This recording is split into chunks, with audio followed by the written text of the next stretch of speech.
بسم اللہ الرحمن الرحیم۔ محترم حافظ سیف صاحب سوال پوچھ رہے ہیں کہ زکوٰۃ سے بچنے کے لیے اگر ماں باپ اپنا ملکیتی سونا اپنی نابالغ بچیوں کی ملکیت میں دے دیں تو کیا ایسا کرنا جائز ہے؟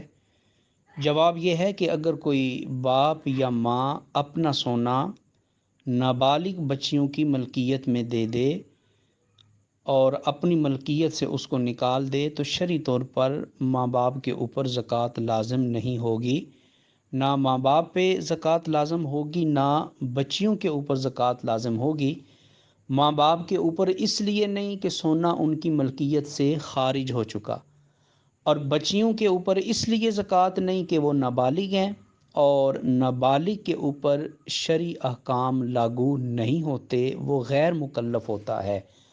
ہاں، جب بچیاں بالغ ہو جائیں گی تو پھر وہ اس سونے کی زکوٰۃ دیں گی، مگر اس میں ایک یہ خیال رکھا جائے کہ جب سونا بچیوں کی ملکیت میں دیا جائے تو دو لوگوں کو گواہ بنا لیا جائے، اور جب یہ ملکیت میں دیا جا چکا تو اب ماں باپ اس کو واپس نہیں لے سکتے اور پھر اپنی مرضی سے اس سونے کو بیچ نہیں سکتے اور اپنی مرضی اس کے اوپر لاگو نہیں کر سکتے۔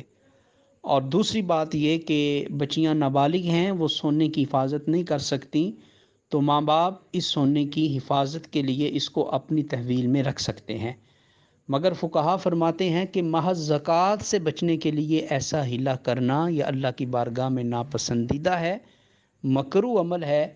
ہاں، اگر کوئی ایسا کرے گا تو شرعی طور پہ زکوٰۃ اس کے اوپر لازم نہیں ہوگی۔ واللہ اعلم بالصواب۔